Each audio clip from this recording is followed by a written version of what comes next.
Good evening and welcome to the Fort Smith City Board of Directors regular meeting on this November the 4th of 2025. This year is rapidly coming to a close.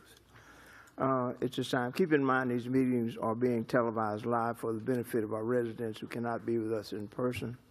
So with that, I'll do the invocation and I'll ask Director George Cassavas to lead us in the pledge. Would you bow with me, please? Most gracious God, we come again thanking you for all the wonderful things you've done for our city. We pray that you will be with us as we discuss the business of our city, its growth and tremendous development that's taking place. Father, we ask that you will be with those that are suffering during this period of time. These and all other blessings we ask in your Son, Jesus' name, and we pray. Amen. Pledge allegiance To the flag of the United States of America and to the republic for which it stands, one nation, under God, indivisible, with liberty and justice for all. Thank you very much.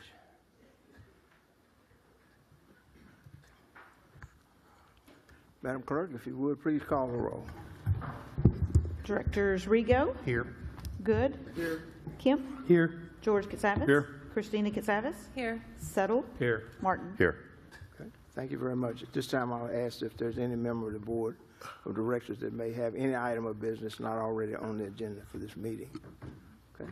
Seeing none, this time we'll ask for approval of the minutes of the October 21st, 2025 regular meeting. So moved. Second. Thank you. All in favor? Aye. All right. Thank you.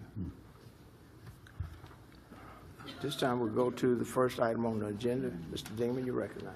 Thank you, Mayor. The first item tonight is an ordinance rezoning property at 5724 Wheeler Avenue. Deputy City Administrator Maggie Rice will address this item. Yes, on October 14th, the Planning Commission held a public hearing to consider the subject master land use plan amendment and rezoning applications. The property is located on the west side of Wheeler Avenue, north of Zero Street.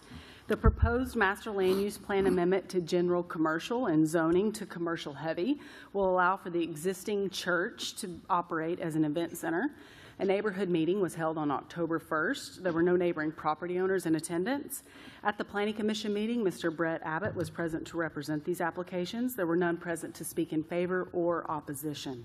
The Planning Commission voted 8 in favor with 0 opposed to recommend the master land use plan map and zoning map be amended. Okay, thank you very much. This time, Madam Clerk, are there any citizens' comments? None indicating. We'll entertain a motion to adopt the ordinance with suspension of the rules. So moved. Suspension of the rules. Second. Thank you. This time, any director comments? Okay. Thank you. Seeing none, please call the roll. I do need to read the ordinance. Please read the ordinance. Thank An you. ordinance amending the master land use plan map and rezoning identified property and amending the zoning map, and this is for property located at 5724 Wheeler Avenue. Okay. Directors Rigo. Yes. Good. Yes. Kemp. Yes. George Cassavas. Yes. Christina Cassavas. Abstain. Settle. Yes. Martin. Yes. Motion passes 6 in favor and 0 opposed and 1 abstention. Okay, thank you. We need a motion to adopt the emergency clause. So moved. Second. Thank you. Please call the roll. Directors Good. Yes. Kemp. Yes. George Cassavas. Yes. Christina Cassavas. Abstain. Settle. Yes. Martin. Yes. Rigo. Yes. Motion passes 6 in favor, 0 opposed, and 1 abstention. Item 2. Item 2 is an ordinance to rezone property at 8716 Rogers Avenue. Ms. Rice.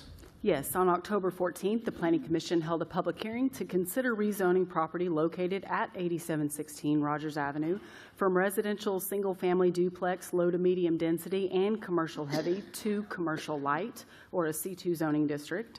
Approval of the rezoning to commercial light will facilitate construction of two 8,800 square feet commercial retail buildings, including one with drive-through services. A neighborhood meeting was held on October 2nd. While no objections were voiced, neighbors expressed concerns regarding increases in traffic on South 87th Street, type of commercial uses allowed, anticipated signage, food truck hours of operations, stormwater management, possible sewer extension, and cross-access easements for the property located to the east of the development. At the Planning Commission meeting, Mr. Jackson Goodwin was present to represent the application. Ellen Parsons, Greg Ferris, and Julie Wakefield spoke with concerns regarding types of uses allowed. within the development. The Planning Commission voted 6 in favor and 0 opposed to recommend that the zoning map be amended. Thank you. Madam Clerk, are there any comments from citizens? We just have Jackson Goodwin to answer any questions. Okay, thanks for being here, Jackson.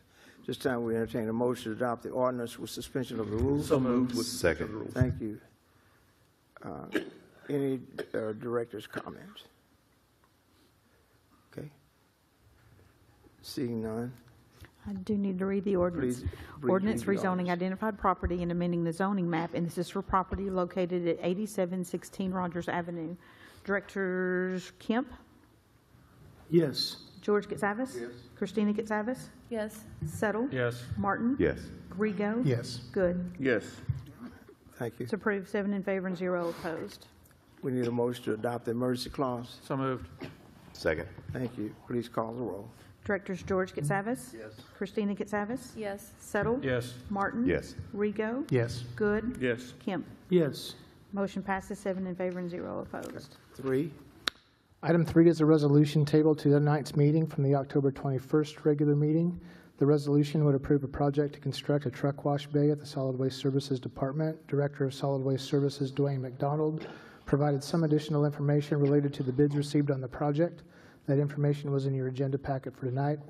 Mr. McDonald or myself will stand for any questions the board may have on this item. okay, thank you. Are there any citizens' comments? Yes, we have a Richard Medford. Okay. We'll have 2 minutes. I'm personally not opposed to this. I just would like to see it staged out because the deficit we're in money-wise, if you planned it and then staged it ahead instead of $1.6 million, it's a deficit for us to go into. I just think there's a planning issue there. It can be done, and it should be done because it keeps our equipment in a good standing condition, washing them and keeping them serviceable.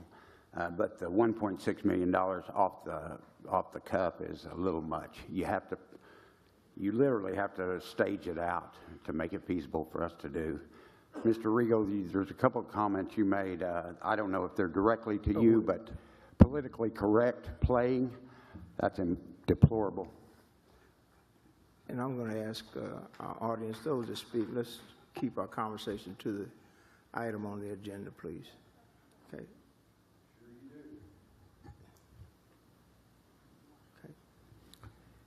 At this time, we will entertain a motion to adopt a resolution. Need a motion to adopt a resolution. So moved. We need a second.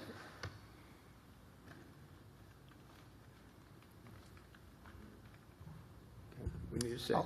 I'll second because I have some questions. Okay, thank you. We have a motion and a second. Madam Clerk, do we read the ordinance now after director's comments? There's no reading requirement on this one. Okay, all right. Let's go to director's comments then. Director Rego, you recognize. Thank you. So to the point about the amount and that's budgeted here, the 1.6 million, I mean, could the solid waste director or you, Mr. Dingman, speak to the amount on hand, what fund this is coming out of, et cetera? Yes, in 2017, we did a initial capital improvement plan for equipment replacement at the Solid Waste Services Department, sorry. And since that time, we have been putting money back into the sinking fund for equipment replacement, including the replacement of the existing hose station wash bay that's there at the department. Over time, we have accumulated we have allocated $3 million that has been saved to this point for this particular project. As is indicated, the building cost of the 1.6 plus an additional $500,000 or so for the equipment to go into the building is realized a project total of about $2.2 million. Those dollars are existing in the sinking fund, saved for this particular purpose, but recognizing comments regarding general financial state and such, that's notwithstanding. But I just wanted to make the point that these dollars are already saved for this specific project. Thank you. And then I guess one additional question I had is about the process or the structure.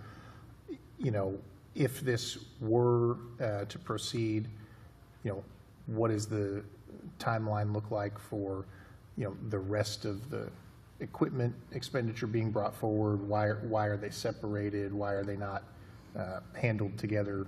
Can you speak to that? I think much of the equipment is available on a purchasing cooperative, and so that's why the equipment to go into the building was handled differently than a turnkey solution for building the building and then installing the equipment afterwards. I think we determined that we could get a better price if we had the building built and then had the equipment installed afterwards. Okay, so it's safe to say that the solid waste department deliberately, thoughtfully, and intentionally saved and set aside money over a number of years for a project of this nature. That's correct. Thank you.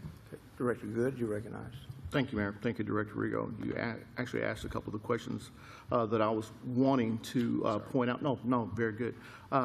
Dwayne, if you could, because I'm not certain, I haven't read anything new, any new materials, but as it comes to the construction of the wash bay that we realized that was not part of the original amount, how would that be funded and when? That would be a separate purchase of, and currently we're looking at about $415,000. It would come out of the same sinking fund, but as the acting city administrator pointed out earlier, it would come out of it would be purchased separately through Sourcewell or a cooperative purchasing agreement to make sure that we could get the best price for it. Thank you. Also, just want to make a comment that I made previously when we first introduced this. You know, this is not just a wash bay to keep our trucks looking pretty and to keep, you know, our streets from getting all cluttered and dirty. You know, just imagine what our trucks, what the equipment goes through at the landfill. Imagine all the muck, grime, parts, plastic, metal that's up underneath these trucks.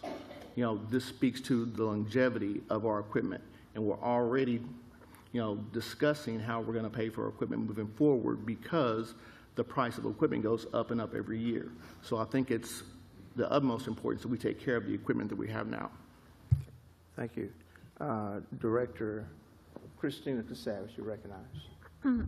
I had sent an email asking for a quantifiable ROI for this project, and, you know, we received an email that said it would extend the life of the paint, overall condition of the vehicles, and remove debris. I'm not seeing anything that shows this can't be done by hand and save $2 million.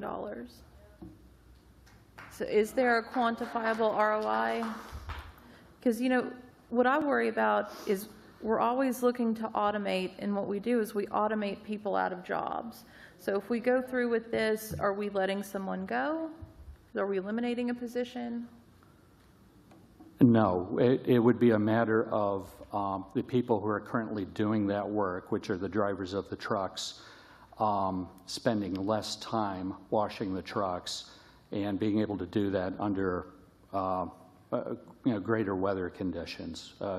We do it year-round. Obviously, there's a need to do it winter and summer, and currently it's being done outdoors. If it's below freezing, the outdoor wash bay is not available for it. So it's not anticipated to eliminate any positions. It would simply take the people who are currently performing that work, and it would be a quicker task for them and more readily available for them. You know, I think this is something that is nice to have if we weren't just presented with a rate increase. And when Nicole was here, we had talked about a rate increase, and it looked like it was maybe between $1 and $3. And I said, you know, I can get on board with that. I understand the cost of service goes up, and I think that's something people could budget for.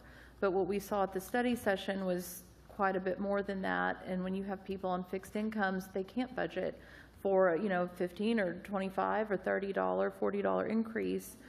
So I think this is a no for me. Thank you. Okay, thank you. I think Director Neil Martin was next in the queue. Yeah, so just in terms of looking at the budget, so we just got a updated third quarter financial report that includes everything up through third quarter. So right now, we have spent more than we've taken in, so about $1 million more. However, we have a $10 million surplus sitting in that fund, if I'm reading this correctly. I think that's 42.7%. This is not in any of our material that you've provided, but just in the information we got via email. So we do have the dollars. You know, I don't necessarily like spending into a deficit, but over time we've built up reserves, appropriate reserves in all of our funds, general fund, water, sewer, sanitation, all those things. So, so we've got it there. The question is, I think it goes back to, what do we got to start looking at as we're getting ready, as we were presented with a potential rate increase? I do agree with Director Katsavis that this is kind of a nice to have. I know there's no regulatory requirement for it, but I would like to hear, you know, some of my board members' thoughts on that as we you know, kind of move forward. And I wasn't here for the study session, so I apologize. Or the last time we voted on this when we tabled it. But I would, you know, knowing what is potentially going to be asked of us from sanitation, do we think this is a viable way to spend our dollars and potentially save $2 million coming in the future, if and when a rate increase comes? If I might, to your first point that you mentioned, the reserve fund in the solid waste fund, the sinking fund dollars are not in that $10 million. There is a separate fund.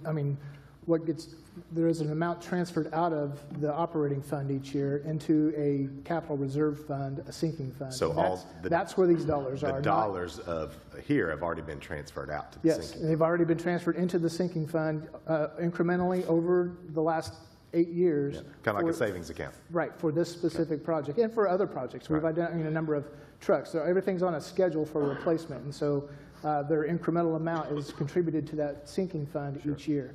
Now, the other point you mentioned about rate increases, we did have the discussion of cost of service.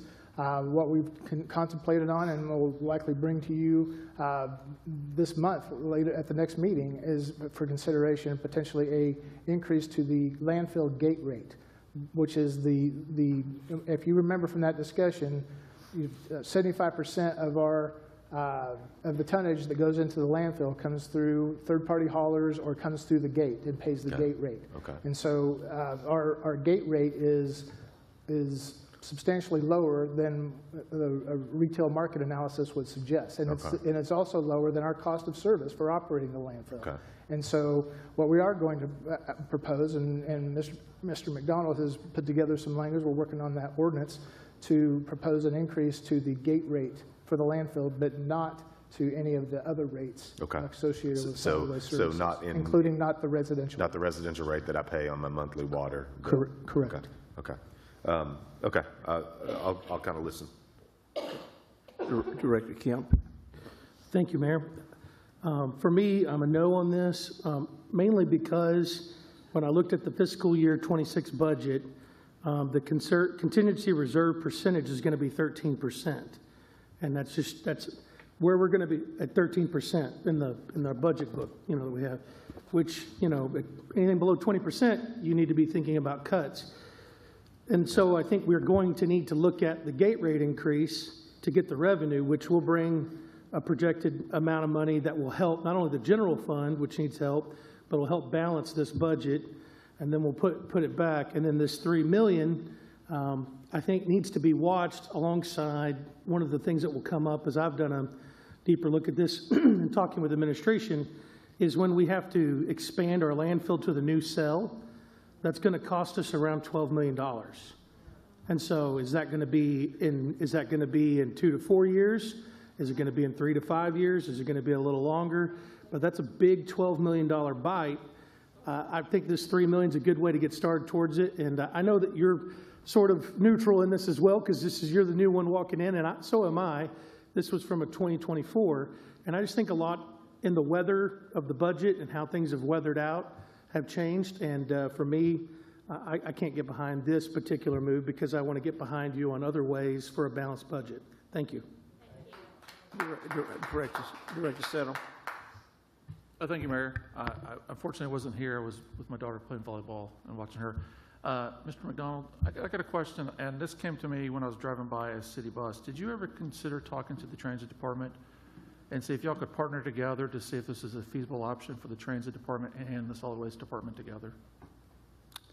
Yes, but we haven't come to a conclusion on that yet. Well, to me, I think. I understand they do have one. Yeah, to me, that would have been, it might have been easier to think about how to go over multiple departments versus one. And, you know, if this was brought to us after the budget, you know, I heard, I wasn't here for the capital layout. I think there's a lot of capital that you're requesting.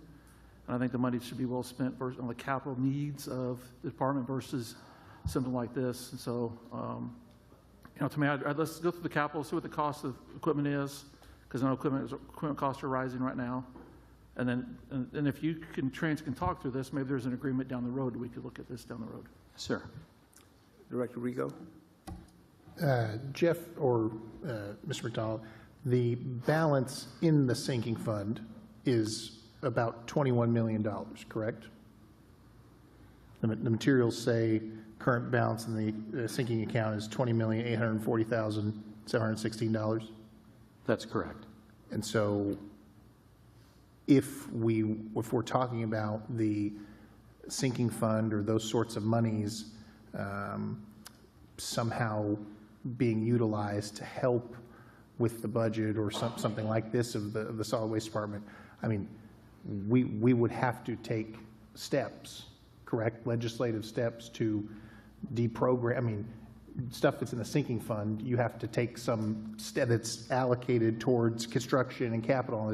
Some sort of steps would have to be taken, correct, to say, oh, we don't want that in the sinking fund anymore. We wish to use it for X, Y, and Z. That's correct, yes.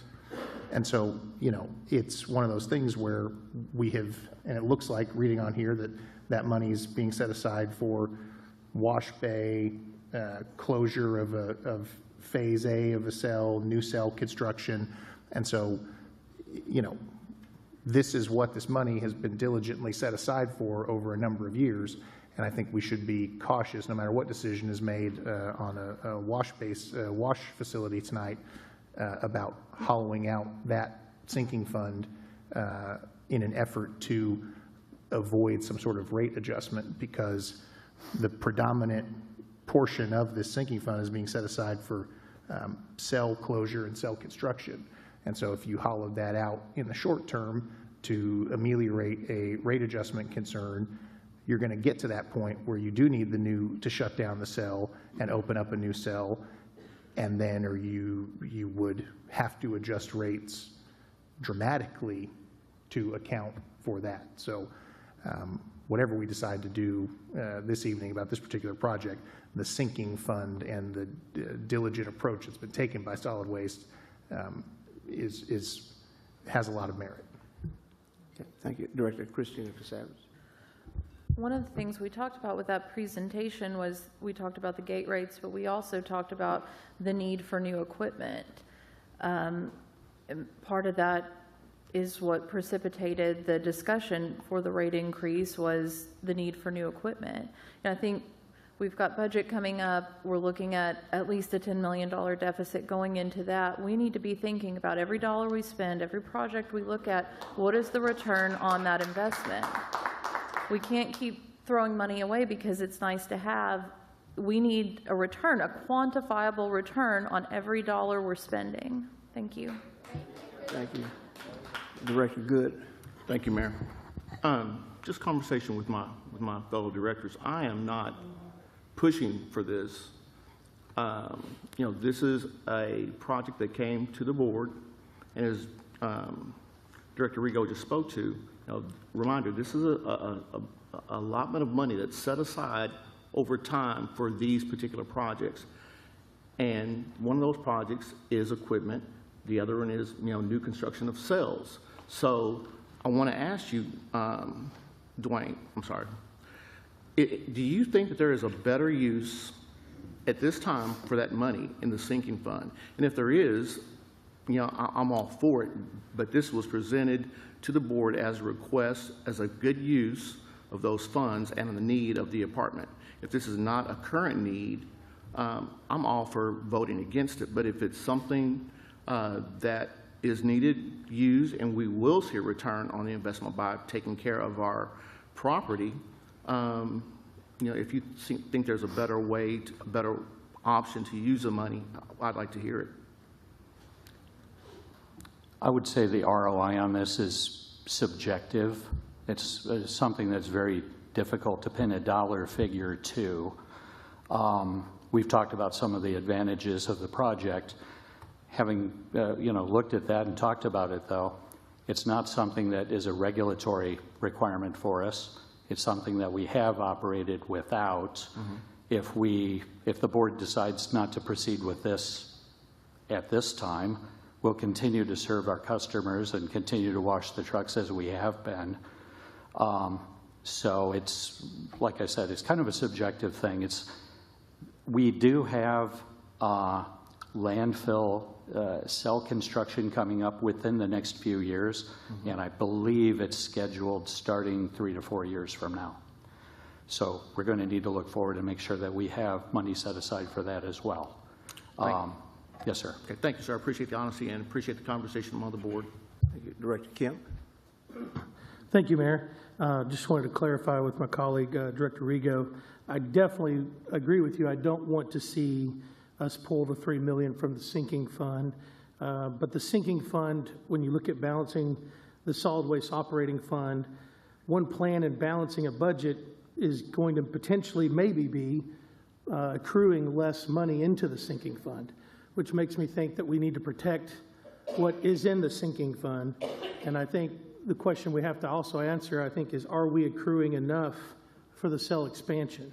And if we're not, then obviously I want to make that a priority.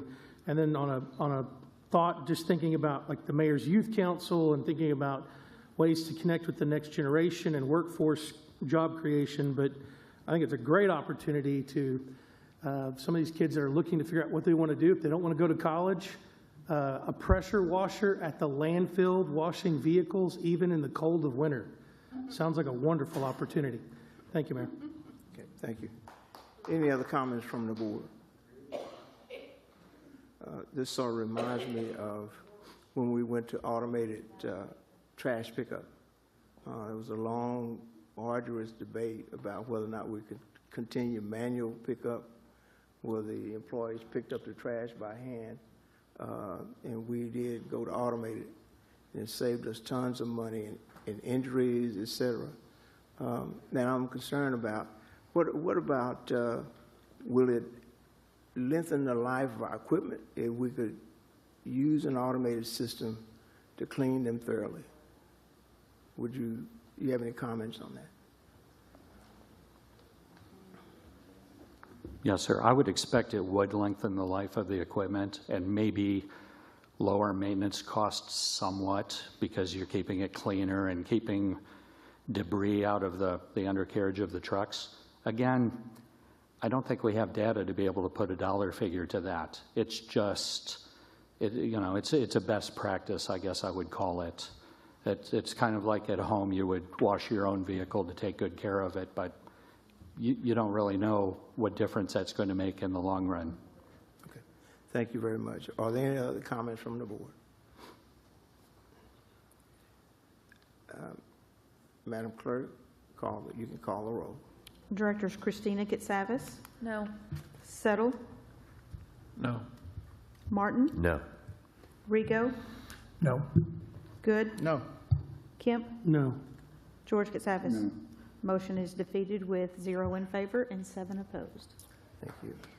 Item no. Yeah. Excuse me. Item 4 through 30, I'll deal with the consent decree. Can we do those collectively in one vote? Put it aside. You can. Y'all want to do that?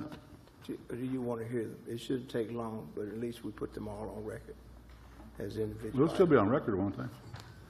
I mean, this is the biggest amount of sewer projects we've ever done in one meeting. I'm not in favor of it, but if the board is, I'll go along with the board. All right, let's go. But y'all I'm not in favor of Okay. All right, very good. Item number 4. Thank you, Mayor. First of all, on Thursday of last week, October 30th, the city and its finance team closed on the 2025 sales and use tax bonds that were authorized first by the voters in last May's election and then by the bond ordinance adopted by the board earlier this fall in September.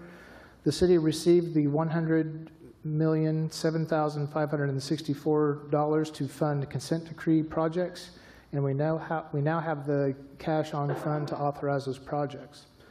The next several items on tonight's agenda relate to consent decree capital improvement projects, and we'll start the process to put this $100 million to work.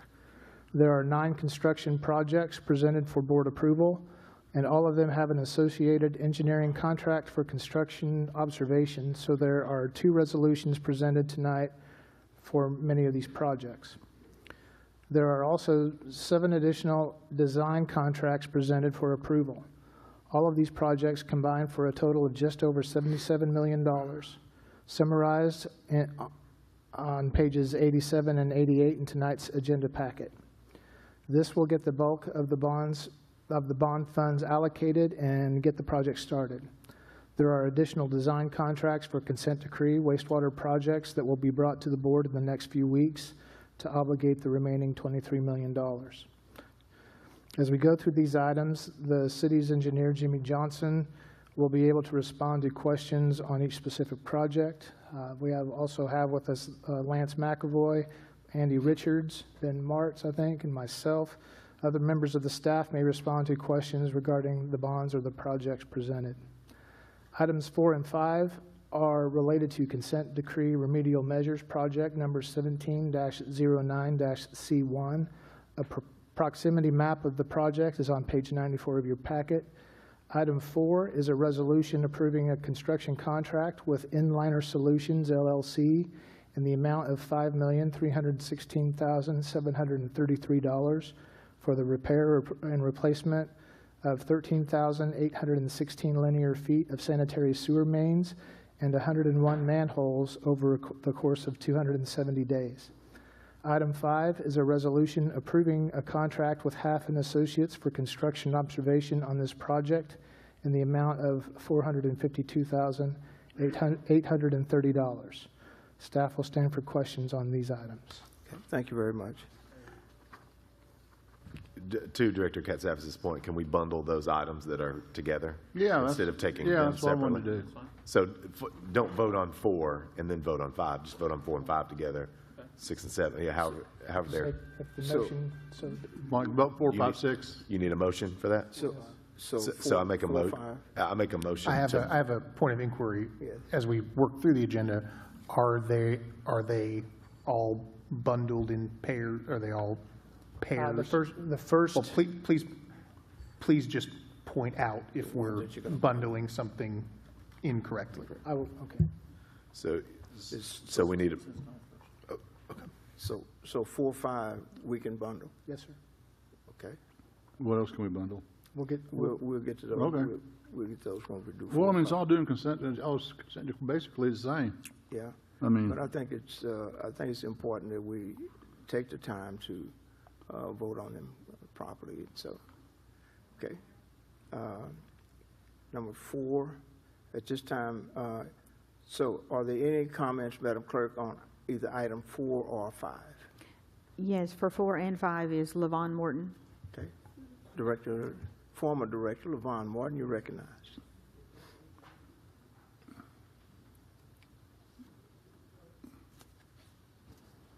Okay, Board, I'm Levon Morton. I reside in Fort Smith. Thank you for the opportunity to speak. And I want to say, I went through these. I didn't have a massive amount of time, but I did go through these. But I want to draw your attention to a couple things. And in looking at this, you have to look at these kind of together, which is what you're talking about bundling. But I'm against bundling because I think item 2 and item 5, and I'm comparing it to item 1, which is number 4, need to be tabled for this reason. Item 2, the bid, this is the Timco contract. Okay. And again, I'm saying, look at 1, look at number 4. Right. And then look at 6. The Timco contract is, based on the table on page 87 of the packet, is $6 million over the engineering estimate. $6 million. Item 5 is $4 million over the engineering estimate. All the others line up pretty well.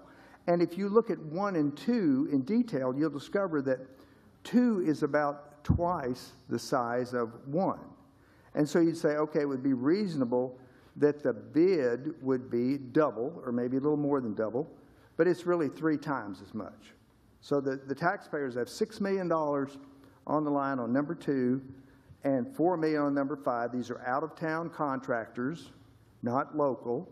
I think the board needs to table those. And I think the people who did the engineering estimate, the firm, needs to give a written explanation as to why their engineering estimate was so far off, because on the others, it's pretty close. The other thing I'd say is that it's surprising to me that the people who did the engineering estimate on item 2, the Timco, were also picked to do the oversight of that project. You missed something $6 million, there need to be some questions asked. And they need to be asked honestly before this gets to the board. The other thing I'd say on all of the engineering, starting with, if you'll let me speak about 5 right now, I got 12 seconds left. Go ahead. The per hour cost of all these engineering projects need to be looked at, because I believe the out-of-town engineers' rates are much higher. There's no reason that an in-town firm couldn't be picked to do this work if they have adequate expertise, which they've proven to us many times before, and the ability to do it based on capacity. And maybe they'll say they don't have the capacity. But when we pick engineering firms I've never seen on a list before, in the 7 years that I've watched it, I say, wait a minute, why are we picking this firm when we have other firms in town who live here, spend money here, build offices here, and don't get selected? I don't understand that. So those are my comments. But 2 and 5, I would. Director Morton, for maximum clarity, as it's presented here tonight, you're stating that items 6 and item 8, those estimates strike you as too high. It's Timco and Morgan. Timco is 6. Yeah, it's the one that's $17 million is the bid. 6 and 12. Yeah. And the one that $9 million is the bid. That's I mean, 12. Those are the biggest 2 contracts. 6 and 12. 6 and 12. Okay. Yeah. So 17 and 9, and the others, look, they actually work pretty well. Sometimes the bid was lower than the engineering estimate. But again, these engineers need to explain why they missed it so much. And oh, go ahead. Matt, it would also be reasonable then, in your suggestion, that if those 2 projects themselves are tabled, number 6 and number 12, it would probably also be reasonable to table the associated engineering contracts. Yes, absolutely. I would table those. I mean, you have to look at those together. I'd table them as a bundle. And again, get explanation from the engineer who did the estimate. And again, if they miss the estimate that much, should they be picked to do the oversight? That's a fair question. And maybe there's a good explanation. I'm not saying there's not. I don't want to improperly raise a question. I'm not an engineer, but maybe they have a very good explanation as to why it is this way. If they do, that's fine. But why didn't they consider that when they were doing their engineering estimate? So it looks like Director Morton is 5 and 6. Mr. Morton is requesting we table 5 and 6 and 11 and 12. 6 and 7, 12 and 13. Hold on. Yep. Okay. That's right. 6 So and 7. it's Timco and Morgan are the 2. 6 and I 7. mean, and I think if you look at, I don't think Timco got any others, but Morgan, their bids are really high. I don't know anything about the company. I don't want to criticize them unfairly, but their bids are really high. So these that the out-of-town firms bid on are really high bids. And tabling these, you know, the bond issue is not set up to spend $77 million in 1 year. It's kind of set up to spend 50 and 50. And I commend the city on getting a lot done, and I apologize for all the time I'm taking. I commend the city on getting a lot done, but you don't want to rush into this. You don't want to rush into getting a contractor and spend $5 or $6 million more than you need to spend. you want to allocate the money, again, I'd do 50 and 50, and you know, if you took these two back, and you may want to split those two into smaller contracts. But I looked at the linear feet and the number of manholes. That's how I determined that I didn't understand the ratios here at all. But I would look at the hourly rates. I also don't understand the numbers, the per linear foot number that's in the table that you were presented on page 87. They don't compute in my simple way of doing it. So, Thank you. that's all I have. Okay, thank you. All right. Yeah, just, I'll make a motion to table items 6 and 7. We do have a current active motion that we're handling with 4 and 5, 4 and right? 5. Okay. Okay. Just, okay. So we've introduced both 4 and 5. Are there any citizens' comments on either one of those items? Just Mr. Morton. Okay, that it? Okay, this time we'll entertain a motion to adopt a resolution Mayor. to, I'm sorry, go ahead. yeah, I'm sorry, I Director Good? I'm sorry, I apologize. Good. Go ahead. So, just point of order, so director's comments would be before the vote, correct? After. Okay, so we've got the motion. Okay, I want to say thank you to, Do we have a motion? No motion, okay, we just bundled them, okay. I'll make a motion to approve items 4 and 5. Second. It's okay. Okay. This time we will entertain board member comments. Director Good? I apologize, thank you. No problem. I almost want to say Director Morton, I really appreciate the comments by Mr. Levon Morton. Thank you so much for pointing out all the numbers. But I do have a question. Do we have staff? Is Jimmy, do you have any kind of information to address some of Mr. Morton's concerns? If I might, just because we're on items 4 and 5, items 5 and 6 or items 6 and 7 are next. Okay. We'll have, I mean, it makes some order of semblance to go in order with the agenda. Understood. I'm good with that. Okay. So we have a motion and a second for items 4 and 5. Any more board comments, Director Neil Martin? Yeah, so Jimmy and maybe Lance. So, you know, in looking at pages 80,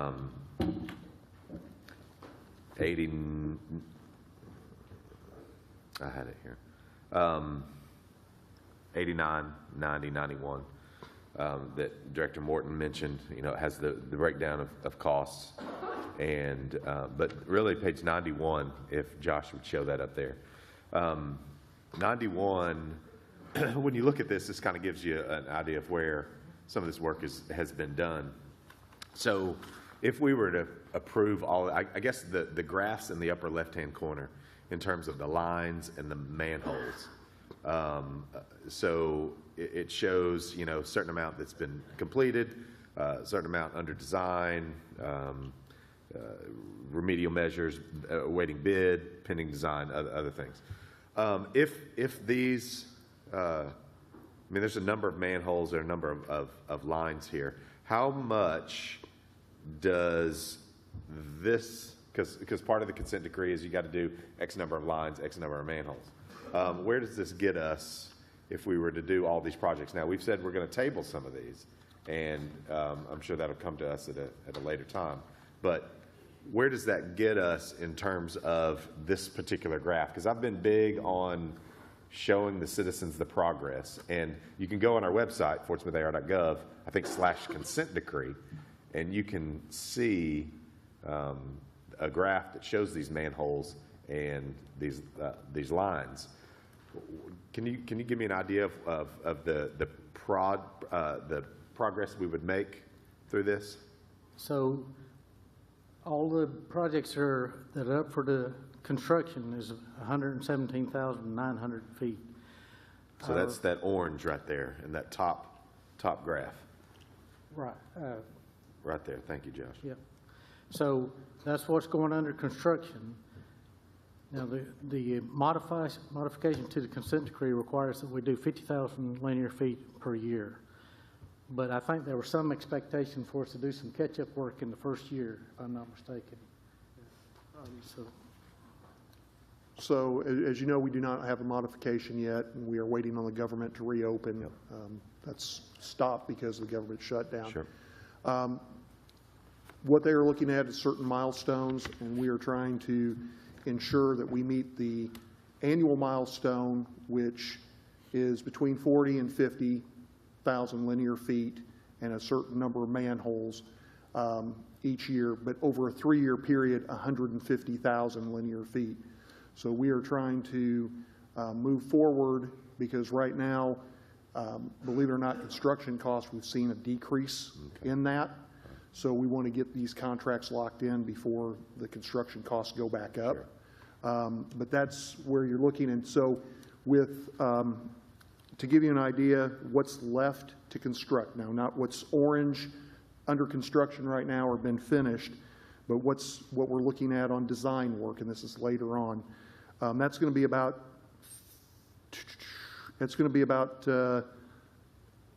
13% and 11% of what's left to be designed and constructed, but we're going to be around the 50% mark with what is going to be under contract. What you guys are looking at contract-wise should be around the 50% mark for what needs to be done total. Okay. And that, okay. I mean, I think it's important for the citizens to understand progress. I know we had the flood, we had COVID, and those things pushed us back quite a bit.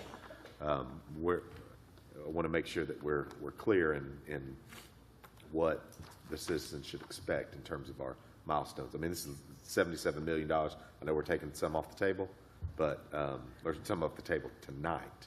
But I think it's important for the citizens to be able to see how this is going to impact the consent decree progress.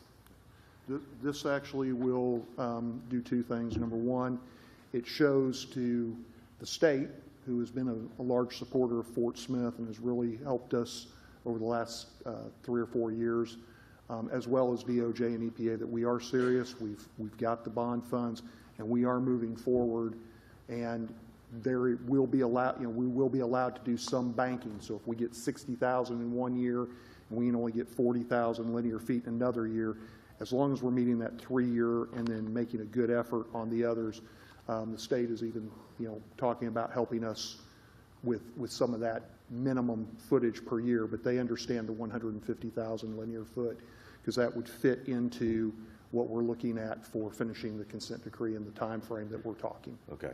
So if I were to share this out on social media, I could share these two graphs here, and that would give folks an honest understanding of where what progress this will mean for us, and then how much more we've got to go to finish it out.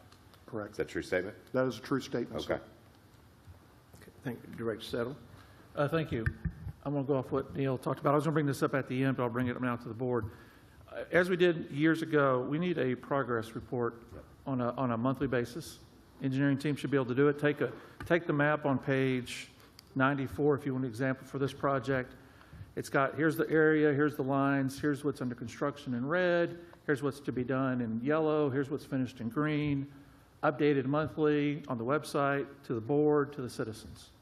Let them know how their money's being spent so they can keep progress. If we do that, this will help us. We did that years ago on projects. We did it on the website, and it worked. So I'd expect the same thing from here. Communication team, utilities team, administration should all work together. Communicate to our public what Neil was talking about. Get it out there, and let's do a monthly. I don't need to, hey, we can't get to this month. We're paying all these engineers to keep progress. They can keep us up to date. They can fill this in, and then we can tell the citizens what's going on. At the end of the day, that's what we need to be doing. And if we can't do that, I need to know why we can't do it and what we're going to do to remediate that. Because I'm not going to get a website that's not up to date. Okay? The citizens trust us for the next 20 plus 30 years to do this work. We need to do it. So I'm looking at my fellow board members to check ourselves to make sure it's being done and hold administration and the departments accountable for this. Okay? Thank you. Director Christina Savage, you recognize. So Lance, clear something up for me. 40,000 linear feet, that's what's requested, or? That's what we are requesting as a minimum, but over a 3-year period, it'd be 50,000. So we're looking at We're going to Yeah, have 'cause to I average see- 50,000 linear feet a year. What's the requirement right now? There really isn't a requirement in linear feet. It's based on basins, having a basin completed on a time frame in which it was evaluated. So if the work was done in the 2024 SSA remedial measures, would all have to be done by 29. So it was a time frame of a certain number of years. But if you get into, if we did, 120,000 linear feet that needed to be done in a certain amount of time. So you had 1 year to do the evaluation, 1 year to do the remedial measures, and then design, and then really it ended up being about 2 years for construction. There were times where it was very difficult to get, to see how we could progress with the funds that we had at the time. So this is a more logical way. The reason this is more logical is we can actually pinpoint where we are having SSOs, repeat SSOs in particular. So the items that were in the map that are in, I believe, what was it, pink? Pink, that are for design. Those are actually basins, sub-basins, that have multiple repeat sanitary sewer overflows. Well, we get penalized for every sanitary sewer overflow. The more of those we can eliminate, the less penalties we're facing. So that's why we're doing it this way, is we're actually prioritizing the worst basins as opposed to an arbitrary timeline. So it's based on SSO history? Yes, and maintenance and the remedial measure results. It's a multi-phase look at what we're doing. So when I look at the schedule, it says a total of 150,000 linear feet by December 31st, 28, 300,000 linear feet by December 31st, 31, 450,000 by December 31st, 34. Is that attainable? I'm sorry, without seeing it, I'm a visual person, so Mr. Dingman knows what These are the proposed modifications to the consent decree. Then we have looked at that and what we have submitted. I believe it's been pushed back 1 year. I think we were looking at a 10-year extension, and that it would start in 26 with the 150,000, because we were very close to getting somewhere where we could bring something to the board. I'll let Mr. Dingman talk more about that on the negotiations, but we actually looked at that and it was doable. Okay, thank you. Any other comments? Director Good. Thank you, Mayor. Director Settle, I have to go along with you on requesting the monthly reports, but don't want to overlook the work that's being done. So I know Josh Bufink, on social media, we regularly post the progress being made on consent decree work, and really appreciate the work that's being done. But again, I am supportive of the monthly reports. Okay, thank you. Thank you. Any further comments? Madam Clerk, we're voting on 4 and 5 being bashed together. Please call the roll. Director Settle? Yes. Martin? Yes. Rigo? Yes. Good? Yes. Kemp? Yes. George Katsavas? Yes. Christina Katsavas? Yes. Motion passes 7 in favor and 0 opposed. Okay. On items 6 and 7, Item 6 and 7, and I recognize Mr. Morton's comments and such. I would like to see if our staff has any comments in relation to the, I don't know if any of that follow-up has been done, or if those questions been asked, or the types of things that Mr. Morton alluded to that we should do. So if you wouldn't mind, Jimmy, if you could address that. I can, on the per inch foot basis of the bid, I've used that method for nearly my entire tenure with the city, as just to see and to predict what to predict what a project's going to cost. And if you look at the bid, now I don't have it on here, but The low bid for 1713, which is the Timco project, their per inch foot bid is $60.84.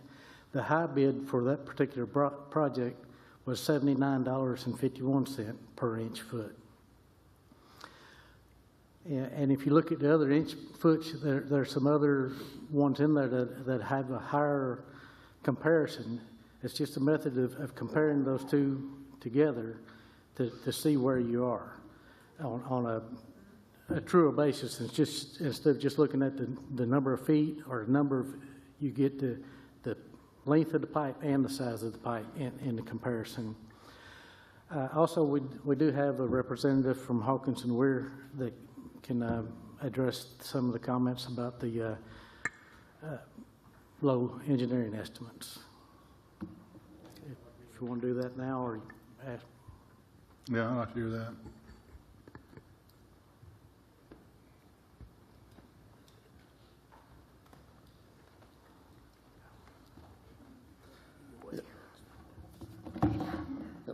Larry Yancey, Hawkins Weir Engineers. Glad to stand for questions, but I'll kind of start off and work kind of some of the comments that have already been issued. The project here that's being considered 1713, I'll just make a few comments. We've tracked projects for the consent decree since the inception of the consent decree, and we do our due diligence there to try to track pricing, historical pricing, as well as current pricing. We also had several projects that bid during this process. The project here was one of the last projects to bid in this cycle. It was one of the last bids. One thing we also noticed, as Mr. Morton had pointed out, the contractors that did bid this project were all out-of-state contractors. So one thing we do, we normalize our pricing per cubic yard of concrete. We've had several projects that were right in line and some even under, using that same pricing. So I think we have done a lot of due diligence historically to track those numbers. But again, as we saw local in-state contractors as well as local contractors fill up, those prices did seem to increase pretty exorbitantly. So, those are the main things I saw. Out-of-state contractors that bid on these projects late in the process after the capacity was reached for maybe some of the in-state and local contractors. So again, the pricing, our estimate, while it was low, was used in many other projects or right in line. So with that, I'll try to answer any other questions. Thank you. Director Kemp. Thank you, Mayor. LaVon Morton had reached out to me and had mentioned his concerns he'd mentioned here in public, and I took it upon myself to call a few businesses that are here locally. And some of the feedback I got to give was that there's some local firms, like three of the four local firms that have availability for jobs, and I know that that's a professional services thing, so it doesn't have to go out for bid. But perhaps that was a concern that was brought forward, and then maybe a bigger bidding window, because bidding is sort of a gamble. So if they throw in on some of these other projects and then think they're going to try to get those awarded, by the time they got to the back part of these jobs, they didn't have the time to really look at it. But one company did an in-house mock-up on it just to kind of see where they would land, and would have saved around $3 million over two different jobs on these two different jobs.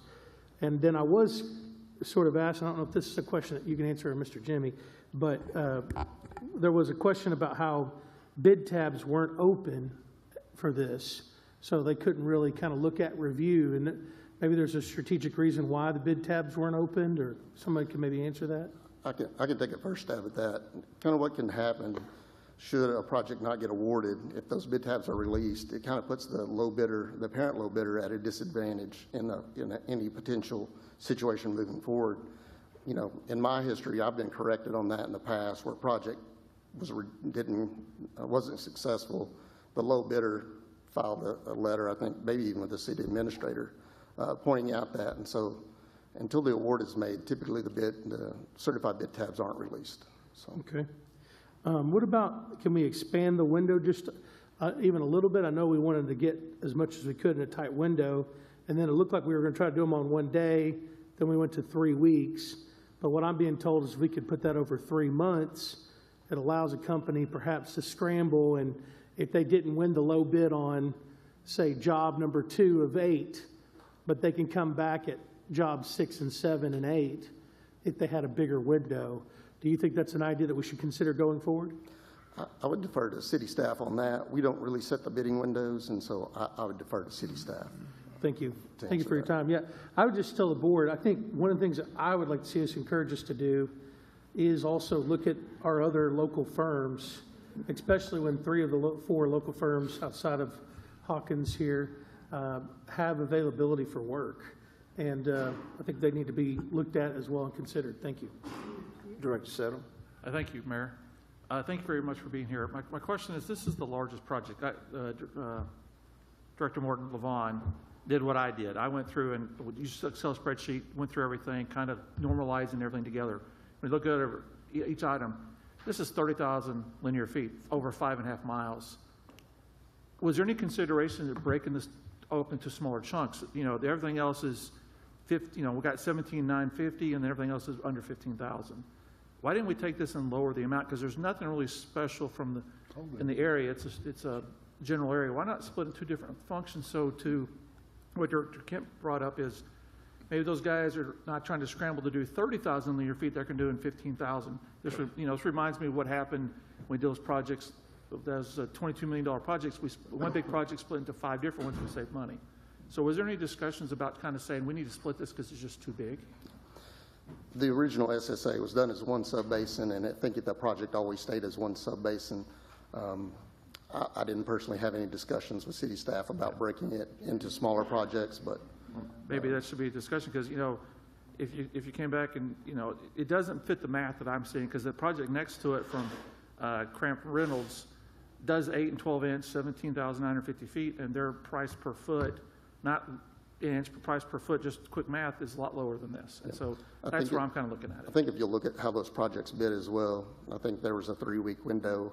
If you'll notice, those projects early in the window seem to have but should we do 3 weeks? I mean, this goes back to city staff. Should 3 weeks be enough for a 5.5 mile project when you've got other ones competing at the same time? I think that's tough on contractors in today's world to do that. That's where I'm at. But I appreciate your time. Yes. And in the future, I'd like to know, when we do these projects, I'd like to know how much is 12 inch, how much is 8 inch. The other ones, how much was 6, 8, 10, 18, and 21? I think breaking that down so we can see it gives us some more information. Are we doing a lot of 21 inch on the last one, or doing a lot of 6 inch? I'd like to know those things. Thank you. Director Christina Savage. So again, I'd like to make a motion to table items 6 and 7, and we can have more discussion on this. May I suggest an amendment to the motion, which is to include the written report or the written explanation that was mentioned about explaining what went into this amount, because in the packet, all we see is 3 companies, 3 amounts. I'll second her motion. Table. If you table, it comes back next meeting. So when do you want to bring it back to the study session? Yeah, let's bring it back to study session. That's your motion, right? Yeah. Well, I think as former Director Morton pointed out, we don't have to be in a big hurry. We've got tens of millions of dollars in projects already. So I think the next available study session that we have. We have a motion. If I might ask the staff or Mr. Yancey, what is the timeline for these bids? I mean, how long are these bids good for, is my question. Typically, bids are good for 60 days from the bid opening. So after 60 days, the bids would not be valid. That's kind of the window. Yep, thank you. Thank you. Director Good. Thank you, Mayor. Before we vote, I saw Mr. Morton's hand up. I really like the conversation we have because it helps me better understand where we're going and what we need to look at. Mr. Morton, did you have any additional comments or anything to add?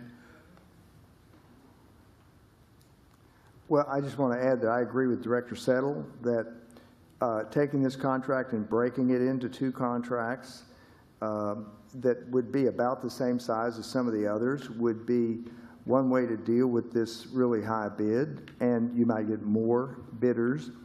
And the same thing applies on both this one and on the $9 million contract. It's a very, very good suggestion by Director Settle.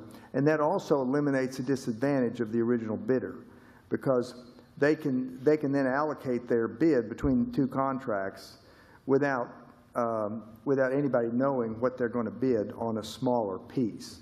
You can bid the two pieces with a lot more ability to bid without people knowing what you're going to bid than you can rebidding the same thing. I agree that with a comment by others that having a rebid on a contract where there's a bid outstanding is very disadvantageous to the original bidder, but by splitting it, you avoid that. And again, $6 million, that's just too much. You know, and I agree with Director Christina Katsavis's comment that when you put all these out there at one time, you do absorb all the capacity of the local bidders. And as the gentleman from Hawkins Weir pointed out, these are out-of-state contractors who probably don't think they're going to get it anyway. They just throw a number in there on the off chance that they do when nobody else bids, and they happen to be lower than the people who bid $23 million, which was double the engineering estimate on number two. Then you know, they surprisingly get the bid. But these out-of-state people did bid higher on all of these than the people that had bid contracts for us before. And I have nothing against them, but we want a bid that serves the taxpayers and the city well. So that's my comment. Thank you. Well, thank you very much for the comments, and I appreciate your comments. Yeah, you can have a seat, and Director Settle's comments. Again, the conversation for me is great. I would have assumed that the larger the product, the larger the project, you know, the person doing the bid could get a better rate at materials and time. So I appreciate the conversation and the enlightenment on it. Okay. So we do have a motion on the floor to table items 6 and 7 and send them to a study session. Okay. Okay. What do we need, Madam Clerk? Do we need? We're ready to call the roll? Yes. Okay. Okay, please call the roll. Directors Martin? Yes. Rigo? Yes. Good? Yes. Kemp? Yes. George Katsavis? Christina Katsavis? Yes. Settle? Yes. Motion passes 7 in favor and 0 opposed. Okay. At this time, we'll go to item 8. Thank you, Mayor. Items 8 and 9 Right. are related to consent decree remedial measures project number 19-15-C1. Proximity map is on page 173. Item 8 is a resolution approving a construction contract with Kraft Reynolds Construction Company in the amount of $9,096,780.50 for the repair and replacement of 17,950 linear feet of sewer line and 160 manholes over 395 days. Item 9 is a resolution approving a contract with Half Associates for construction observation on this project in the amount of $590,340. Staff will stand for questions on this project. Okay. Thank you very much. Madam Clerk, any citizens' comments? Only several individuals to answer questions only. Okay, very good. We need a motion to adopt the resolutions So moved. Second. 8 and 9. Thank you. Any comments from the board? Okay. Seeing none, please call the roll. Directors Rigo? Okay. Good? Yes. Kemp? Yes. George Katsavis? Yes. Christina Katsavis? Yes. Settle? Yes. Martin? Yes. It's approved, 6 in favor and 0 opposed. Okay. Does item 10 and 11 match that? Motion to table item 10 and 11. No. Oh, Okay. Go to item 10. Items 10 and 11 are related to consent decree remedial measures project number 19-18-C1. Proximity map is on page 213. Item 10 is a resolution approving a construction contract with Forsgren in the amount of $4,896,390 for the repair or replacement of 11,098 linear feet of sanitary sewer line and 119 manholes over 360 days. Item 11 is a resolution approving a contract with Hawkins Weir Engineers for construction observation on this project in the amount of $332,750. Staff will stand for specific questions on this project. Okay, thank you.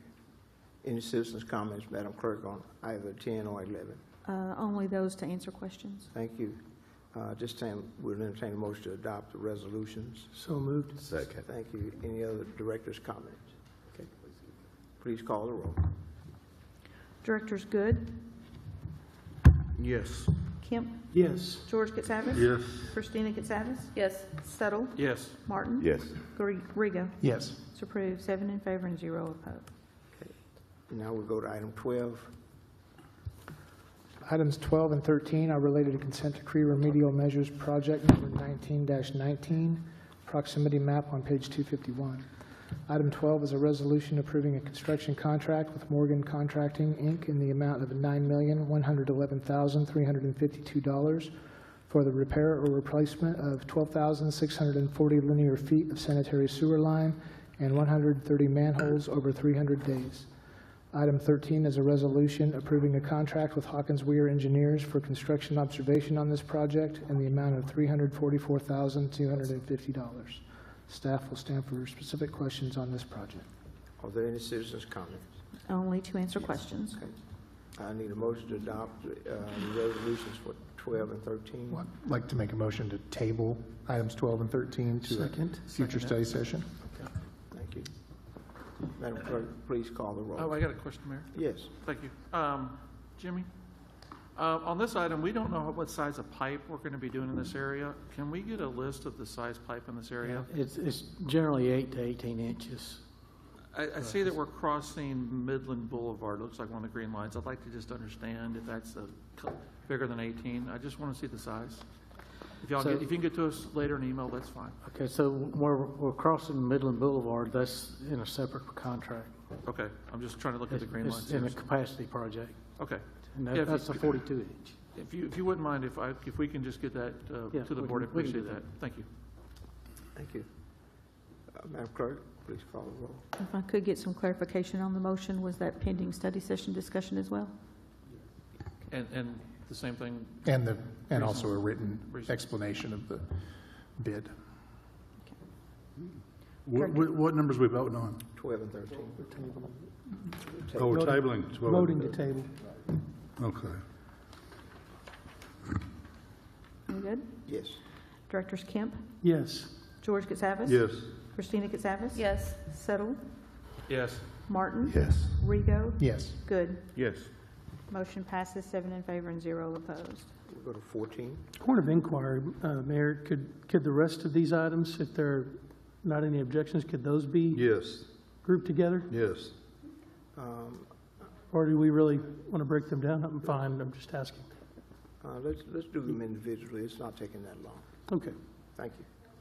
Item 14. Items 14 and 15 are related to consent decree remedial measures project number 21-17. Proximity map is on page 292. Item 14 is a resolution approving the construction contract with Goodwin and Goodwin in the amount of $7,600,541 for the repair or replacement of 13,648 linear feet of sanitary sewer line and 103 manholes over 600 days. Item 15 is a resolution approving a contract with Craft and Toll and Associates for construction observation on this project in the amount of $107,200. Staff will stand for specific questions on this project. Any citizens' comments? Only to answer questions. Okay. Motion to adopt the resolutions. So moved. Second. Thank you. Any board comments? Director Settle. Jimmy or Lance, this had 9 people picked up packets, but only 1 returned. Is there any reason why only 1 returned? I want to vote for it, but was there any feedback from anybody else why the other 9 or 8 did not return them? So this project is more spread out than the other projects. It covers more basins, which are spread out all over the city. Okay. So the contractors lose, I mean, and on top of that, each sub-basin has a lot less work within it. That's why they're kind of grouped together. Okay. And that's kind of I think that's probably plays into why some of the contractors has opted out when they had plenty of other work that's all concentrated in a general area where they don't have to mobilize and demobilize to different areas. All right, thank you. Thank you. Madam Clerk, please call the roll. Directors George Katsavas? Yes. Christina Katsavas? Yes. Settle? Yes. Martin? Yes. Rigo? Yes. Good? Yes. Kemp? Yes. Motion passes 7 in favor and 0 opposed. 16, Items 16 and 17 are related to consent decree remedial measures project number 24-14, a proximity map on page 325. Item 16 is a resolution approving a construction contract with Forsgren in the amount of $3,225,370 for the repair or replacement of 5,814 linear feet of sanitary sewer line and 28 manholes over 330 days. Item 17 is a resolution approving a contract with Hawkins Weir for construction observation on this project in the amount of $276,250. Staff will stand for questions on this project. thank you. Are there any comments? Only to answer questions. Thank you. Need a motion to adopt the resolutions? So moved. Second. Thank you. Any board comments? Please call the roll. Directors Christina Katsavas? Yes. Settle? Yes. Martin? Yes. Rigo? Yes. Good? Yes. Kemp? Yes. George Katsavas? Yes. It's approved, 7 in favor and 0 opposed. Next item. Items 18 and 19 are related to consent decree remedial measures project number 23-15, a proximity map on page 363. Item 18 is a resolution approving a construction contract with Belt Construction, Inc. in the amount of $4,607,686 for the repair or replacement of 3,850 linear feet of 42-inch sewer pipe and construction of a maintenance road over 270 days. Item 19 is a resolution approving a contract with Mickle Griffin for construction observation on this project in the amount of $395,307. Staff will stand for specific questions. Thank you. Any citizens' comments? Only to answer questions. Okay. Need a motion to adopt the resolutions? So moved. Second. Thank you. Any other board comments? Director Settle. Thank you, Mayor. Jimmy, do you know where Belt Construction's out of? There was no information on here. Is it out of town, in town? They're out of town. I can't remember exactly. I think they were from Texas, if I'm not mistaken. Okay. What's interesting, you had 5 bids and they were the lowest, but, you know, rates from 4.6 to 10.6. It was kind of a big span there. So my concern is, did Belt miss something, or did everybody else miss something and Belt was really good at their bid? I think that would be a question for Belt Construction. Okay. All right, thank you. Okay. Thank you. Ma'am, any other questions? Please call the roll. Director Settle? Yes. Martin? Yes. Rigo? Yes. Good? Yes. Kemp? Yes. George Katsavas? Yes. Christina Katsavas? Yes. It's approved, 7 in favor and 0 opposed. Go to item 20. Items 20 and 21 are related to consent decree capacity improvement project number 24-11, proximity map on page 402. Item 20 is a resolution approving construction contract with KJX Contractors in the amount of $9,484,500 for the repair or replacement of 5,300 linear feet of sanitary sewer interceptor pipe and 42 manholes over 480 days. Item 21 is a resolution approving a contract with Hawkins Weir Engineers for construction observation on this project in the amount of $792,300. Staff will stand for specific questions. Thank you. Any comments from citizens? No comments? On the question, I'm sorry. Questions only. Okay. Need a motion to adopt both resolutions? So moved. Second. Thank you. Any board comments? Please call the roll. Directors Martin? Yes. Rigo? Yes. Good? Yes. Kemp? Yes. George Katsavas? Christina Katsavas? Yes. Settle? Yes. It's approved, 7 in favor and 0 opposed. Thank you. Item 22. Mayor, before we begin, I just want to tell the board tonight, we just approved 71,476 linear feet of construction at 13.5 miles of construction for consent decree work tonight. We're getting there. We're going to get it done. Okay. Mr. Dean, when you're recognized. Thank you, Mayor. Item 22 is related to consent decree remedial measures project number 25-808-ED1. A proximity map is on page 440. The proposed resolution authorizes an engineering design services contract with Freeze and Nichols, Inc. in the amount of $376,240 for designing the repair or replacement of 19 line segments and sanitary sewer and 22 manholes over 300 days. Upon completion of design, the project construction will be let for bidding at a future date. Staff will stand for questions. Thank you. Any citizens' comments? Mr. Levon Morton.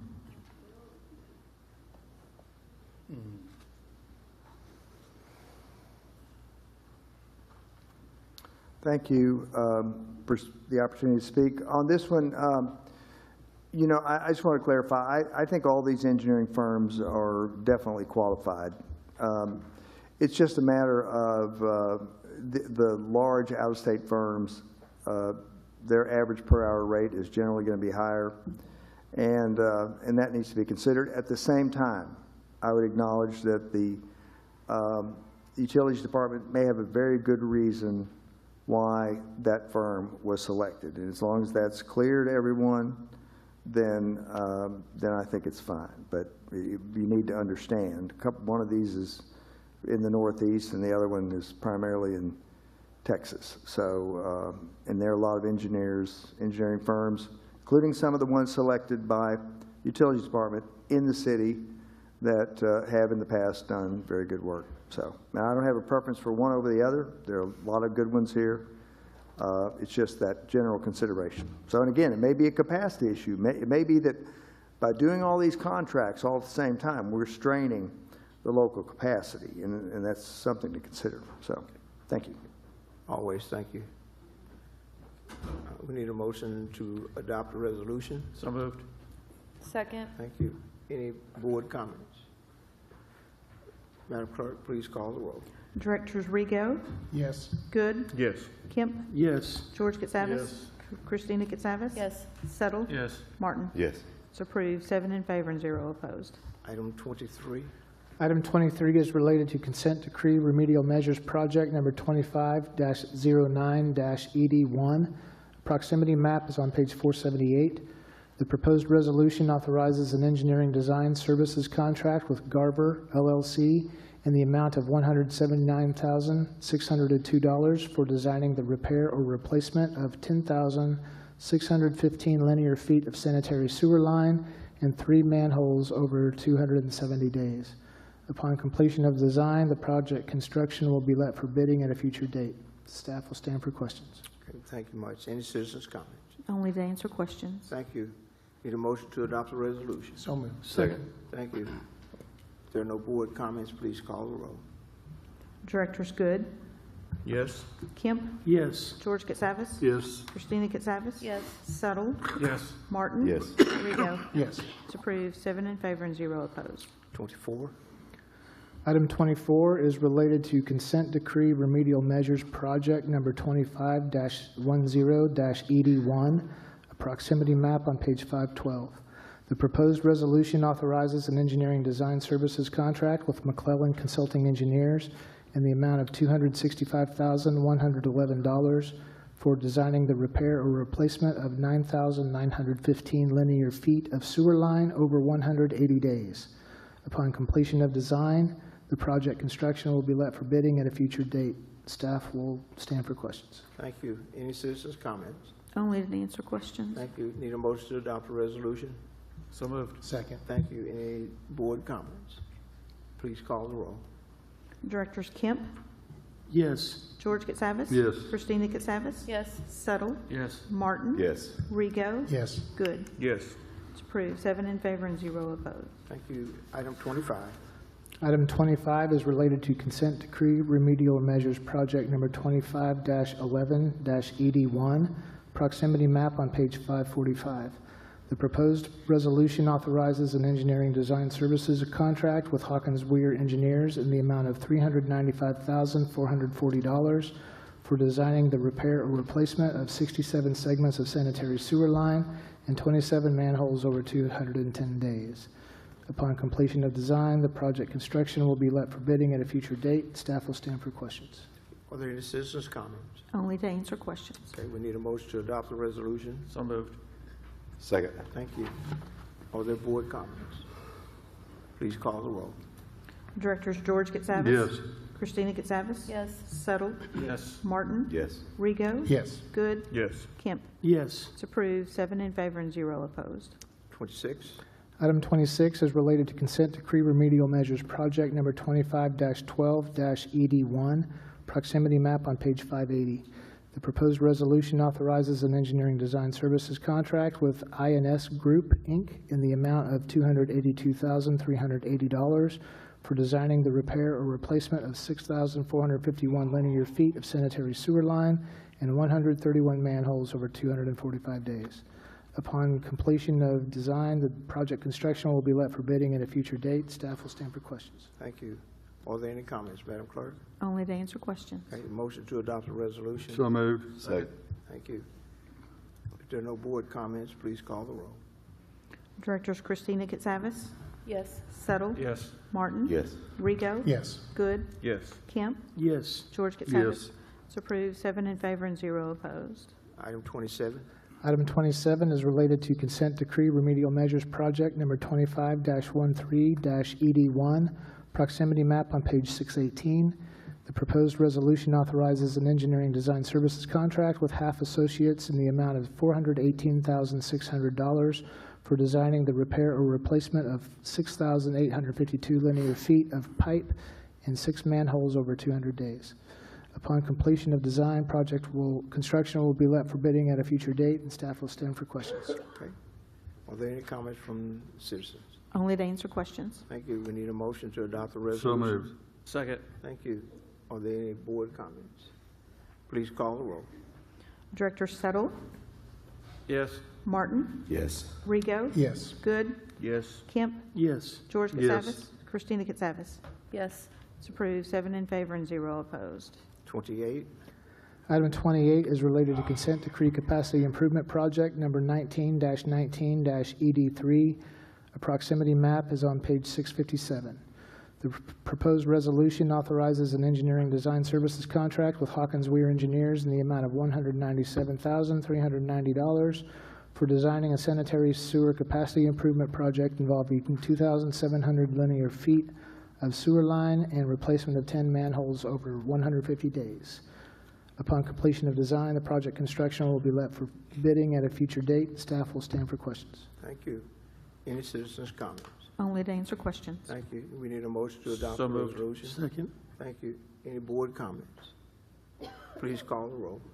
Directors Martin? Yes. Rego? Yes. Good? Yes. Kemp? Yes. George Yes. Katsavas? Christina Katsavas? Yes. Settle? Yes. It's approved, 7 in favor and 0 opposed. 29. Item 29 is a resolution authorizing the acquisition of temporary construction easements related to consent decree sanitary sewer assessments remedial measures project number 21-17-C1. I believe Mr. Johnson would speak or answer any questions related to this item. Okay, thank you. Are there any citizens' comments? Only to answer questions. We need a motion to adopt the So moved. resolution. Second. Thank you. Any board comments? Please call the roll. Directors Rego? Yes. Good? Yes. Kemp? Yes. George Yes. Katsavas? Christina Katsavas? Yes. Settle? Yes. Martin? Yes. It's approved, 7 in favor and 0 opposed. Item 30. Item 30 is a resolution authorizing the acquisition of sewer utility easement for consent decree remedial measures project number 17-09-C1. Staff will answer any questions for this project. Thank you. Are there any citizens' comments? Only to answer questions. Thank you. Motion to approve item number 30. Okay, need a second? Second. Okay, thank you. Any board comments? Please call the roll. Directors Good? Yes. Kemp? Yes. George Katsavas? Yes. Christina Katsavas? Yes. Settle? Yes. Martin? Yes. Rego? Yes. It's approved, 7 in favor and 0 opposed. This time we'll go to item 31, the consent agenda. Mr. Dingman, you're recognized. Thank you, Mayor. Tonight's consent agenda consists of 5 items as follows: a resolution authorizing change orders to construction contract of the Garrison Park project, a resolution accepting the project as complete and authorizing final payment on the Garrison Park project, a resolution accepting project as complete and authorizing final payment on Lee Creek Lagoon cleaning project, a resolution waiving competitive bidding and authorizing the purchase of Priority Dispatch Protocol dispatch software for the River Valley Communications Center Consolidated Dispatch, a resolution authorizing an agreement with Motorola for the purchase of radio infrastructure, equipment, and installation services for the River Valley Communications Center construction project. Thank you very much. Madam Clerk, are there any citizens' comments on any of these? Yes, item 31B, Joe Elskin. Sorry, guys. I'm Joe Elskin, and I love this city, and I live here. The Garrison Park project is, to me, a great improvement to downtown revitalization. Public green spaces can increase health and can boost economic activity. But I want to bring out the fact that I am a strong advocate of return on investment, but you can't calculate investment for green space, for the health, for the economic activity, because it's a long term. It's not obvious right away. So I feel like even though every project should be looked at return on investment, that green space and is important to invest in. And so I just wanted to make that clear for the future.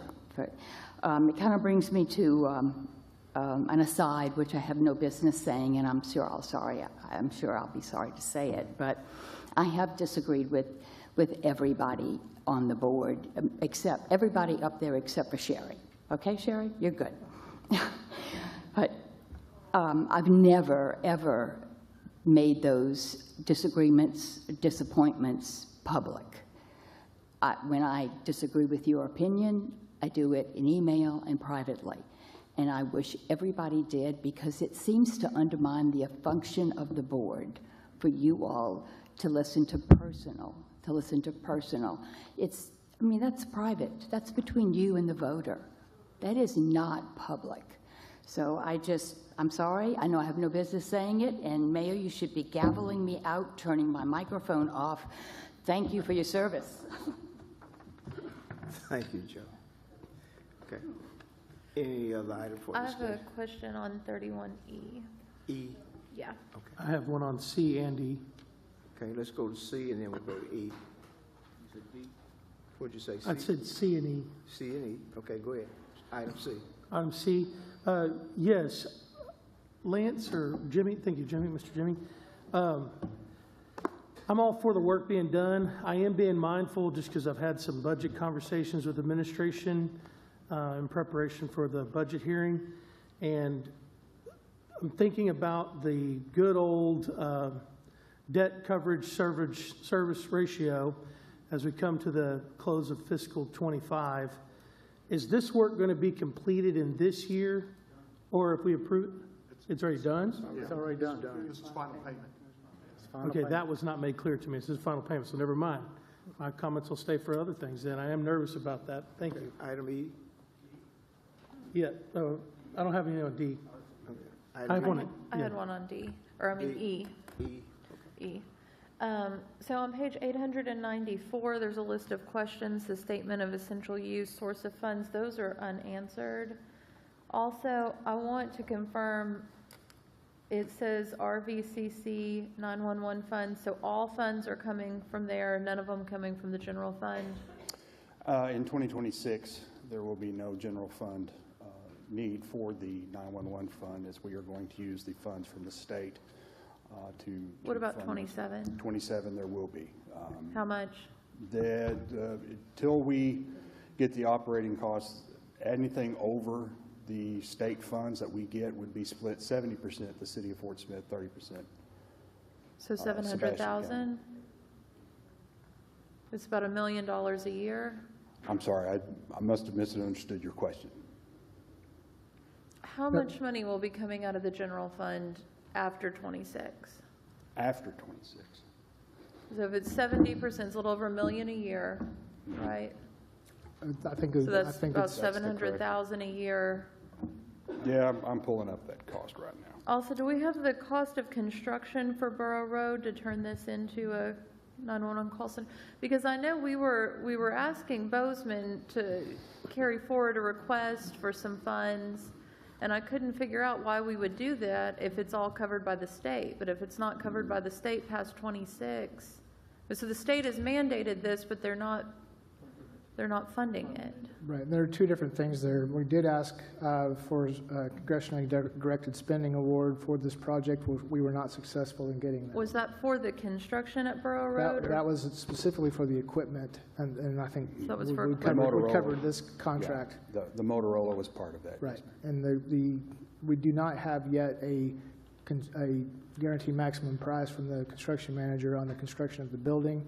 That is anticipated in the spring. That is. That's Do we anticipated have by to- the first of the year is when I'm anticipating Do we have an the estimate? GMP. I do not. Ballpark, anything? 5 million 5 million for the construction. That's correct. for a remodel? This is. It is significantly more than a Yes. remodel. The existing building will serve as an office area. There will be an addition added to that building to serve as the hardened area that will house the actual dispatch center. How much did we pay for that building? We paid. $575,000. Yes. And then we're going to spend 5 million outfitting it? We had talked at one point about selling that building. For $5 million, could we not just build something ideal? That is the construction cost of building something ideal at that property.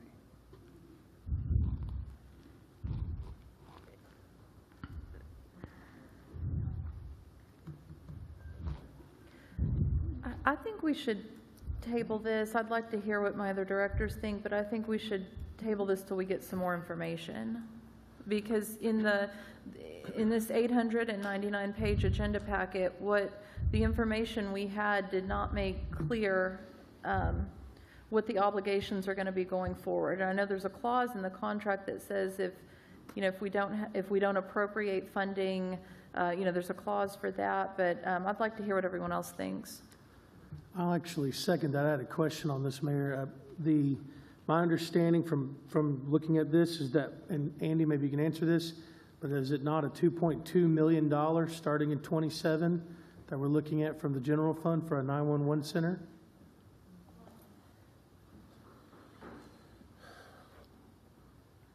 Yeah, I mean, that's the projection that I did coming up. I mean, we were obviously just focusing on the 26 budget, but we were also trying to figure out the timing of these capital events.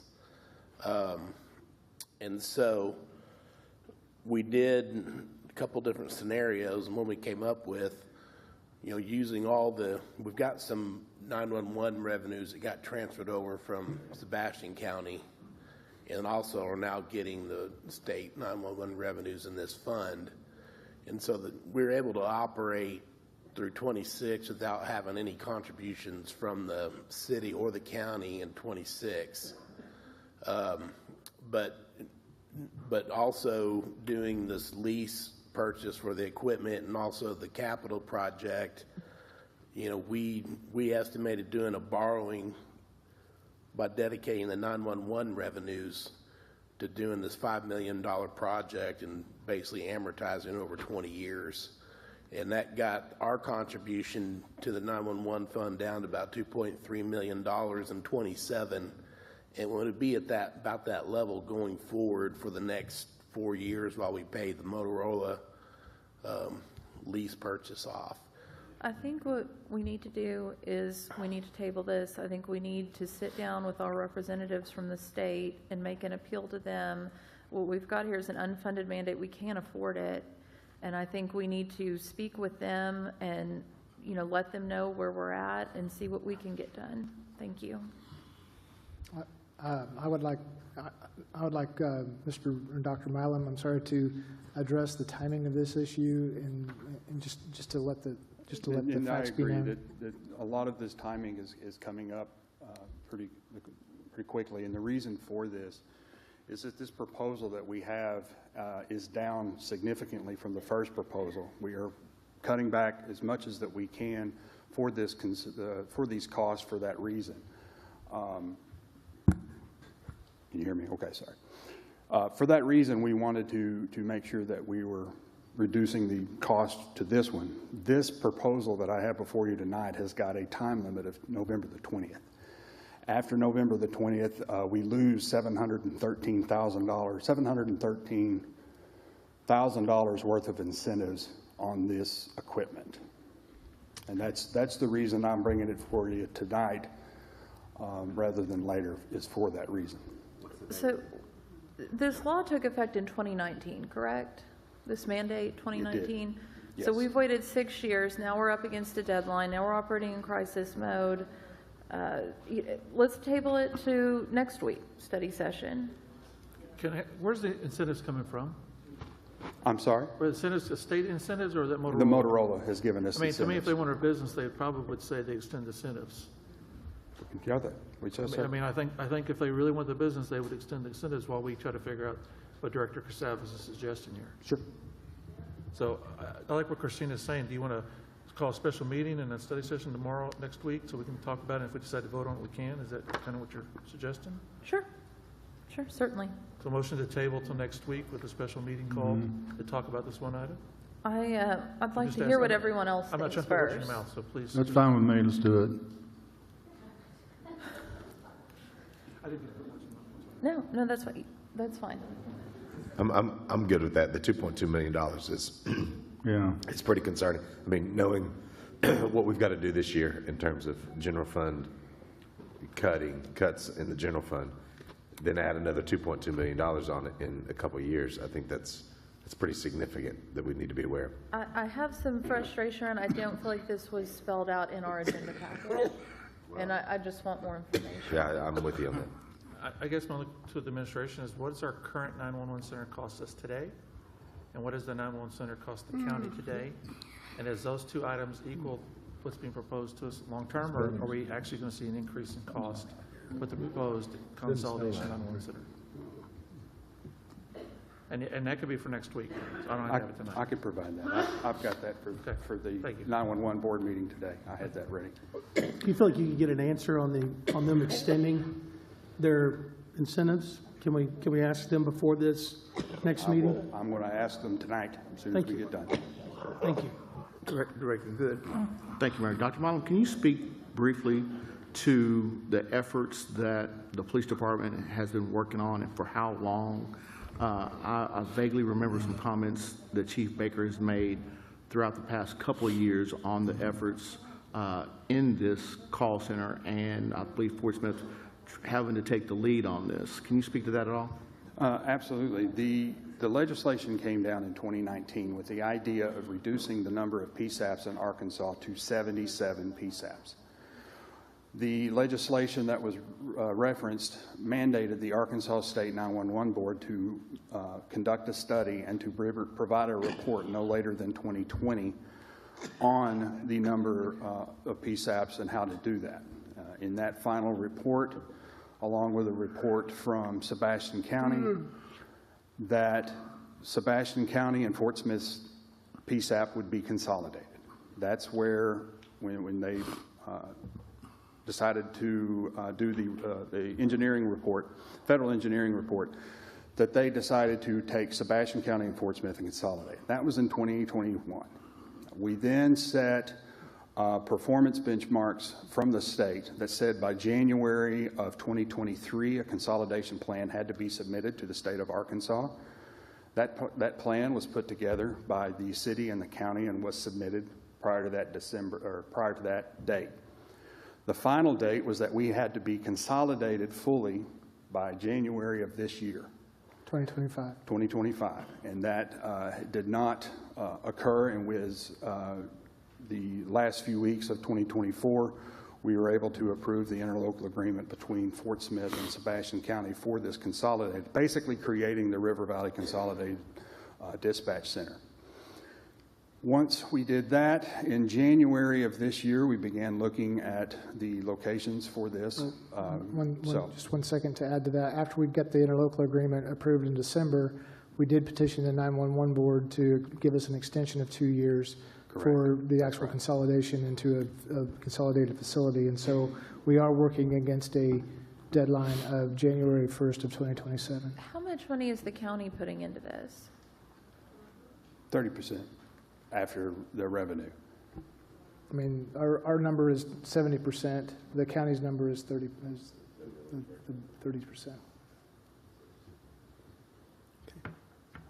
Any other comments on this Thank you, item? Dr. Wong. Was there anything else? Thank you. Point of inquiry, Mayor, if we are tabling item E, do we table item D? Is that connected to this? If I could, yeah, item D is, part of the consolidation is we are going to be taking emergency medical dispatch. At this point, somebody calls 911 with an emergency medical issue, we have to transfer that to a different PSAP. Part of the consolidation effort and the need for this legislation was the creating a more efficient workflow for the 911. As I've been saying, is one call, one building, one response. To do that, we have got to be, state law mandates that we have got to be certain trained. We have to have a protocol dispatching software. The software that I presented to you here is going in lockstep in with the ProPhoenix software that we have already been working on and went live on in September. Oh, that's good. Thank you for your clarity. Okay. Thank you. So we're going to table item E. To a special meeting on, or are we doing a study session and special meeting? I'd make it a special meeting, and then we can have a study session, special meeting combined on next Tuesday, the 11th. Okay. What? Oh, Monday the 10th, because Tuesday is Veterans Day, so make it for Monday night the 10th. Are we meeting Monday? Yes. Okay, so I'd like to call a special meeting for Monday, November the 10th. To talk about item E. To discuss item E. I'll second it. Okay. I would just like to say, you know, I don't want anyone to be unsafe. I don't want to do anything that would make us unsafe, but I need to better understand the financial commitment. Thank you. Understood. Madam Clerk, call the roll. And to clarify, this is to call a special meeting on November the 10th to consider item 3E. 31, yeah. Yes, 31. Yes, 31E, sorry. Directors Kemp, Yes. George Katsavas. Yes. Christina Katsavas. Yes. Settle. Yes. Martin. Yes. Rigo. Yes. Good. Yes. Motion passes 7 in favor and 0 opposed. Motion to approve the consent agenda items A, 31A through D. Second. Thank you. Any further comments? Madam Clerk, call the roll. Directors George Yes. Katsavas. Christina Katsavas. Yes to all, but C is a no. Settle. Yes. Martin. Yes. Rigo. Yes. Good. Yes. Kemp. Yes. Motion passes 7 in favor and 0 opposed, with the exception of item 31C, which is 6 in favor and 1 opposed. This time we'll go to the Fiscal Forum. I don't have anything. We'll go to Director, okay. Director Rigo. Nothing tonight, Mayor. Thank you. Director Good. I'm good, thank you. Director Kemp. Nothing, Mayor. Thank you. Director Katsavas. Just one question. Jeff, what are the plans for the slides for this winter? That's still to be determined, George. We are, Was there been any action to do anything, or? I have been in contact with a contractor to set up a meeting to discuss, a local contractor to discuss options that we might have for getting the slides put up. That's all I can report at this point. Okay, thank you. Director Christina Katsavas. Nothing for me, thank you. Director Settle. Mayor, I'll be quick. Board, Citizens Portsmouth, I'd like to thank you over the past couple of months. I've been absent, missing meetings, or I leave early. My daughter plays for Southside Volleyball, very important to me. And so I just wanted to thank you to let me go spend time watching her. Southside did represent the city of Portsmouth very well at the state tournament. We unfortunately lost to eventual champion Conway in the quarterfinals. But you'd be proud of those girls representing our city. So I want to thank the citizens. Let me go do that. Thank you very much. Thank Board. you. Director Neil Martin. I did want to give the board and citizens an update on Baker Tilly and the work that they're doing for the risk assessment for utilities. So a survey was sent out to a number of people. They've gotten responses. They're working on compiling and analyzing the response data.